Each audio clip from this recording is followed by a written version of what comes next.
This is the best controller I've ever bought. But why is that? Let's take a closer look at the GameSir G7 SE controller to see why this is the best budget beast of a controller you can get. And here we go. Hello! You probably clicked on this video because you've got to be wondering if this controller is worth the money and the hype or not. You might have been like me, where you saw everyone and their mother promoting this thing all over TikTok at one point and telling you to buy it in the shop. No, I'm not sponsored or getting paid to make this video. In fact, I've never made a tech review video before. But I've been playing on this for the last 6 months and have got to say, it impressed me enough that I'm throwing this video together to tell you good people about it. What is it that makes this controller different from others? Well, the main thing working for this controller is it has Hall effect sticks, meaning it's not like your typical controllers out there. They're made with magnets, having it where it has contactless sensors versus what your normal controllers out there have, where it makes physical contact to move, which eventually leads to developing stick drift. Yes, we could go into the science of it on a deeper level on what the differences are on the sticks alone, but hey, I'm here to keep it short and sweet so you can get back to gaming. Now, for the people out there who say they don't mind stick drift, Stop it. Get some help. now, I've played on a lot of big name controllers throughout the years, trying to find a good one that offered me back paddles or buttons because I do admit I love my shooter games. Eventually, they all have faced the same fate, where that pesky stick drift set in to such an extent I'd have to move on and buy another controller. So when I saw this controller being spammed all over social media, I headed to Amazon because I personally don't deal with the TikTok shop and decided to take a closer look. I read quite a bit of the reviews and decided I'm gonna buy this. I got it for less than $50, which nowadays is a pretty good deal for a controller that offers reprogrammable buttons. Here is everything that comes in the box. Along with the controller, it is a wired controller, so they gave me a 3-meter detachable USB-C cable, and even threw in a code for a free month of Xbox Game Pass. They gave me a GameSir sticker too, if that floats your boat. I do play on PC, so I did download their app, GameSir Nexus, which is compatible with the controller, so I could fine-tune settings to my preference. Here is where you'll program those back buttons too.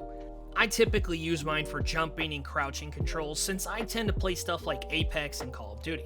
I do like how you can make multiple controller config profiles, which can be nice to have for different game setups you may play, and not having to stop and adjust them each time you boot up.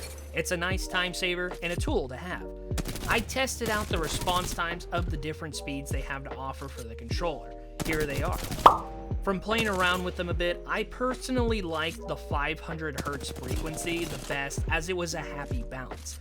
As yes, I was one of those playing on the 250 for the longest time, and 1000 is a little fast for the time being for my liking. I'm sure I can adapt and take time to get used to it, but currently, that's what I'm vibing with.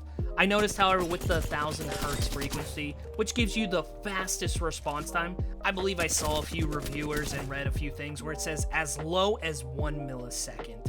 There was slight stick drift with that.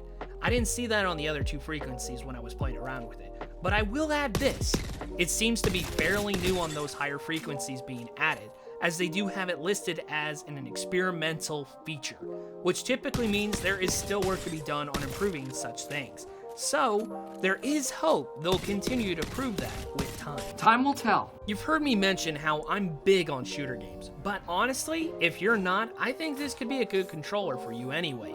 Whether you choose to use their reprogrammable buttons on the back or not, they are optional to use, where they have this nifty little switch for each one allowing you to lock it so it's not interfering with your gameplay, if that's what you desire. I admit, I take advantage of that when I decide to sit back and play a story game where I'm not having to sweat it out. Overall, I do like this controller, or I wouldn't have bothered throwing this review together. I figured there are people out there who were in a similar boat to me, just trying to find a solid, reliable controller to use that didn't cost an arm and a leg to get reprogrammable buttons on the back, or develop stick drift nearly as quick, if maybe not at all, as a normal controller, as nowadays they go for like what?